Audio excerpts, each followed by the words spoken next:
संत सदगुरु महाराज जी के युगल पाद पद्मों में कोटि कोटि सनम। सत्संग में उपस्थित स्वम आदरणीय सज्जन, आदरणीय माताओं एवं धर्मशिला बहनों, आप सभी के चरणों में मेरा बारंबार नमन है।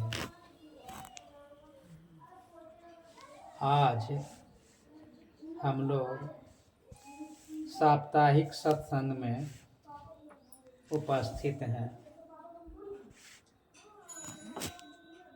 और पाठ भी हम लोग सुने और प्रवचन भी सुने।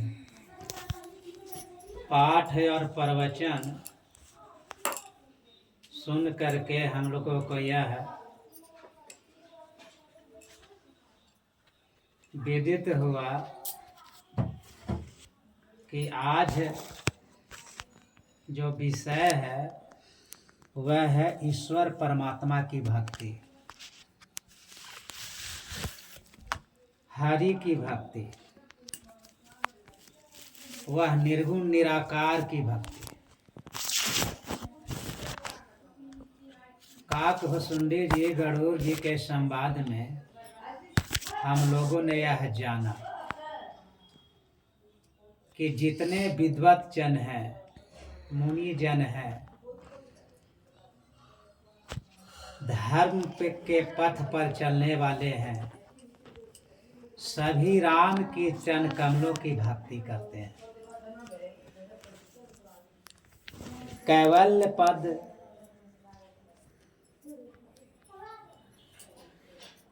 और जिसको कहते हैं परमात्म पद, इस पद में बहुत लोग ज्ञान के द्वारा लगे हुए हैं। तो आज के पाठ में हम लोग को पता चला है कि ज्ञान से जो प्राप्त करना चाहते हैं मुक्ति और मोक्ष, उसको विद्या माया गिरा देती है। विद्या माया और एक होती है अविद्या माया। अविद्या माया है जो हम लोग सत्संग में सुनते हैं, समझते हैं और समझ करके जो करते हैं, यह अविद्या माया है। लेकिन विद्या माया को कहा गया है कि विद्या माया आप अपने अंतःकरण में जिस युक्ति से भक्ति करके देखेंगे और जो प्रत्यक्ष दर्शन होगा, वही विद्या माया से संसार का सभी क्लेश कष्ट दूर होते हैं, सारे पाप दूर होते हैं। और यह संतमत का सत्संग में जो सदयुक्ति बताई जाती है, वह सदयुक्ति से सारे मन के विकार, मन के सारे दोष दुर्गुण सनह सनह जाने लगते हैं। लेकिन किसके यह दोष दुर्गुण जाते हैं? जो सत्संग में बैठ करके सत्संग की वाणी को सुन करके समझ करके जो वैसा जीवन बना लिए। अगर आप सुनते हैं लेकिन चलते नहीं हैं, सिर्फ सुन करके चले जाते हैं, तो आपका पाप क्लेश कष्ट दूर नहीं होगा। और आपके मन में विचार आता है कि हम तो सत्संग कर ही रहे हैं, फिर वही दुख, वही क्लेश, वही कष्ट। तो पाठ तो आज कह रही है कि विद्या माया उसको नहीं छोड़ती है, उसे फिर संसार में धक्का दे करके ले आती है, गिरा देती है उसको। इसलिए 4 दिन का सत्संग से कल्याण नहीं होता है। महापुरुष धरती पर कितने जन्म जन्म से आते रहते हैं, जाते रहते हैं, और जन्म जन्म से वो सत्संग को आत्मसात किए हुए रहते हैं। और जो जन्म जन्म से सत्संग करते रहते हैं, तब उनको सदयुक्ति के अनुसार सगुण क्या है, निर्गुण क्या है, निर्गुण निराकार क्या है, उसे पता चलता है। और तब वह विद्या माया उस पर असर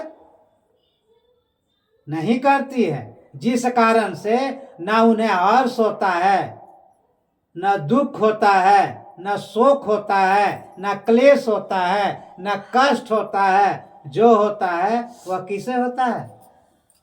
यह शरीर को होता है। कपड़े तो बहुत कीमती पहनते हैं, अब अगर खोंच लग जाए तो आपको मन को दुख हुआ।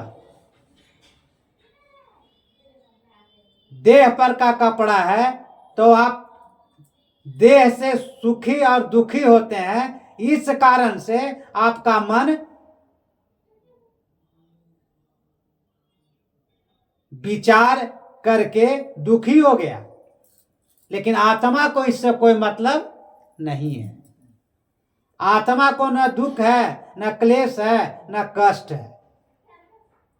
और आप जानते हैं न कि शरीर के बारे में क्या कहा गया है? यह मानव तन है हीरा। और इस शरीर को कहा गया है कि यह अनमोल है, इसका मूल्यांकन नहीं किया जा सकता है। और यह शरीर आपको प्राप्त है और सहज में प्राप्त है। महापुरुष कहते हैं कि इस शरीर को प्राप्त करके क्या काम करना चाहिए? तब प्रभु की भक्ति, ईश्वर की भक्ति, राम के चरण कमलों से प्रेम करनी है। कौन सा चरण कमल? एक चरण होता है सांसारिक पंच भौतिक चरण, और एक पंच भौतिक नहीं अभौतिक चरण होता है। पंच भौतिक चरण का सेवा तो सब कोई करते थे,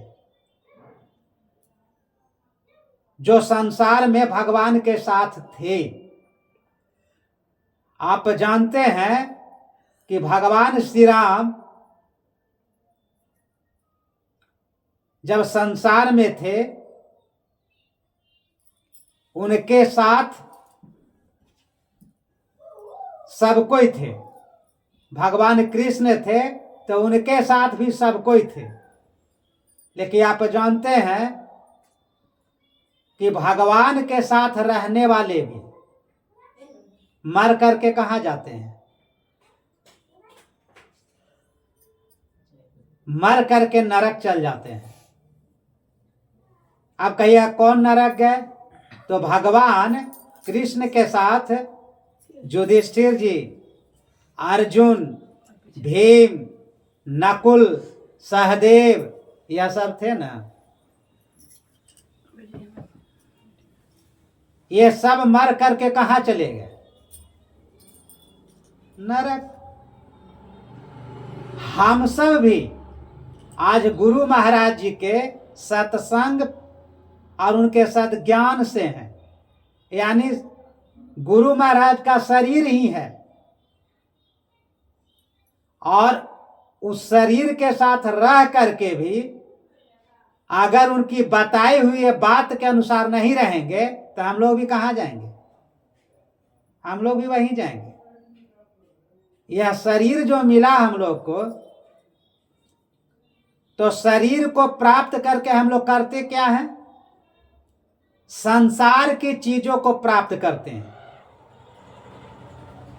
सब कोई चाहते हैं कि हमको नौकरी हो, चाकरी हो, धन हो, दौलत हो, पैसा हो, यह शरीर के लिए न चाहते हैं। और जिनको नहीं होता है वो क्या करते हैं? जिनको नौकरी नहीं मिली तो क्या करते हैं? फसरी लगा लेते हैं। फसरी समझते हैं? रस्सी लगा के मर जाते हैं वो। तो संसार के चीज प्राप्त करने के लिए कोई अभी सुन रहे थे, कोई चोर भी बन जाते हैं, कोई डाकू भी बन जाते हैं, लूटपाट करते हैं। और यह शरीर को अनमोल कहा गया है। अनमोल किस लिए कहा गया है? कि इस शरीर से वह काम कर लेना है आपको, जिस काम को कर लेने के बाद फिर आपको सुख मिले, शांति मिले, आनंद मिले। लेकिन आप क्या चाहते हैं?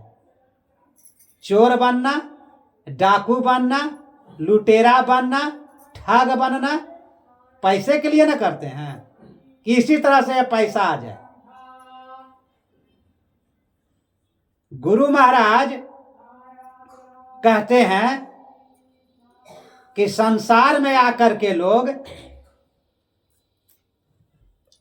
जो शरीर में आए, और शरीर में आकर के कोई और शरीर नहीं मिला आपको, कीट पतंग वाला शरीर नहीं मिला है, जानवर वाला शरीर नहीं मिला है, आपको सबसे उत्तम शरीर मिला है, सर्वोत्तम शरीर मिला है, सर्वोत्कृष्ट शरीर मिला है।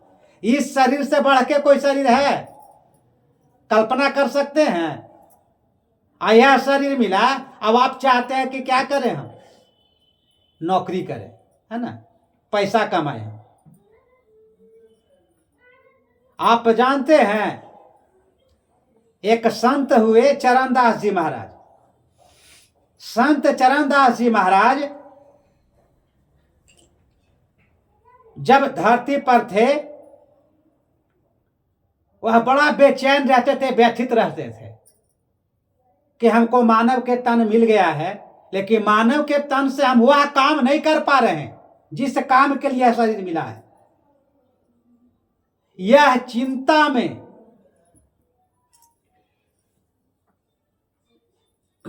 वह चले गए सुख तीर्थ, सुखताल। कहा? जहां सुखदेव जी रहते हैं। खोजते खोजते क्या खोज रहे हैं? तो गुरु खोज रहे हैं। और आप, हम सब क्या करते हैं? खोजते हैं गुरु को। मिल गया किसी तो गुरु, हाँ ठीक है, बना लेंगे, बता देंगे, कर लेंगे। वो खोजते खोजते परेशान होकर सुखताल चले गए, सुख तीर्थ में चले गए, लेकिन गुरु नहीं मिले। तब वह जा करके एक चट्टान पर चढ़ करके, ऊंची चट्टान से, सोचे यहां से छलांग लगा करके अपने आप को मिटा देंगे। किस कारण? क्यों मिटा देना चाहते हैं वो? हमको गुरु नहीं मिले हैं, और हम आज वही ना पाठ हुआ, ईश्वर की भक्ति, परमात्मा की भक्ति, गुरु की भक्ति। वह कौन प्रभु है, कौन भगवान है जो गुप्त है, और उस गुप्त को कौन प्रकट करेगा, कौन बताएगा, उस प्रकाश को कौन दिखलाएगा? अभी सुन रहे थे ना, गुरु महाराज जी की वाणी भी आप सब सुने हैं। घटपट तिहु के पार में साई बसे ही अंतरे, और जो मिलन को चाहता चटपट से शंकर संतरे।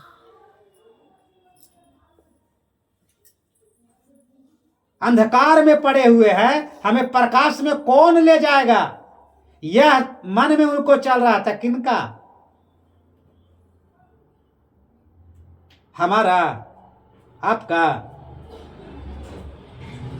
संत चरणदास जी महाराज का बेचैन होकर के क्या किए? कूद जाना है, आत्महत्या करने के लिए सोच लिए। सोचे नहीं, चल दिए। चट्टान पर चढ़ के जैसा ही पैर बढ़ाते हैं छलांग लगाने के लिए, वैसे पीछे से गर्दन पकड़ लिए।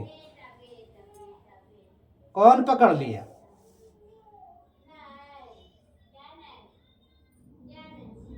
एक बाबा पीछे से उनके गर्दन को पकड़ लिए और कहते हैं, क्या कर रहे हो जी? कहते हैं, कुछ नहीं, मैं अपने आप को मिटा देना चाहता हूं। बोले, क्यों? मैंने गुरु को खोजते खोजते परेशान हो गया, लेकिन कहीं हमको गुरु नहीं मिले। और हम सब कितना गुरु खोजते हैं? फोकट के मिल गए हैं मेही बाबा बस, इसलिए तो प्यार नहीं होता है। पैसा खर्च करके गुरु खोजिएगा तब ना, परेशान होके खोजिएगा तब ना, उसका कीमत जानिएगा। आप पैसा कमाते हैं तो कोई मांगने आता है तो कहते हैं नहीं, दिन भर मेहनत किए हैं, थोड़ा सा पैसा लाए हैं, अगर हम दिए डूब जाएगा तब। और गुरु महाराज कितना जीवन तपस्या किए होंगे, कितना जीवन इनका खराब हुआ होगा, कितना जीवन दुख कलेश कष्ट को सहे होंगे, और तब उस ज्ञान को हम सबको दिए हैं। और हम लोग क्या करते हैं? संसार की पद प्रतिष्ठा नौकरी के लिए गुरु महाराज के ज्ञान को किनारे कर देते हैं। अरे हाँ ठीक है, संसार में चाहिए धन दौलत ऐश्वर्य चाहिए इस शरीर के लिए, लेकिन इस शरीर कितने बार आया और कितने बार गया, कभी शांति नहीं मिला। और गुरु महाराज कहते हैं ध्यान बिना नहीं शांति पाइए। और यह शरीर से क्या करना है? पैसा कमाना है कि शरीर से शांति कमाना है। और वही शांति की खोज संत चरणदास जी महाराज कर रहे थे, नहीं मिला। और कहां से मिलेगा? जब तक गुरु नहीं मिलेंगे। बस हम सोचते हैं कथा सुन लेंगे, कहानी सुन लेंगे, कहीं प्रसाद मिल रहा प्रसाद खा लेंगे, नरक चल जाएंगे। कथा सुनने से क्या हो जाएगा? क्या हो जाएगा कथा सुन लेने से? जब उस कथा में कही हुई बात पर विचारे नहीं। अभी सुन रहे थे ना, मन में विचार में ही प्रभु तोरे साथ हो। सुन रहे थे बानी कि मन में आप विचार कीजिए क्या कि प्रभु तोरे साथ हो। वह ईश्वर परमात्मा क्या है? आपके साथ है। और बिना गुरु कभू नहीं पाई सोई नाथ हो। आ गया ना बात कि बिना गुरु को खोजे हुए और बिना गुरु के बात को सुने हुए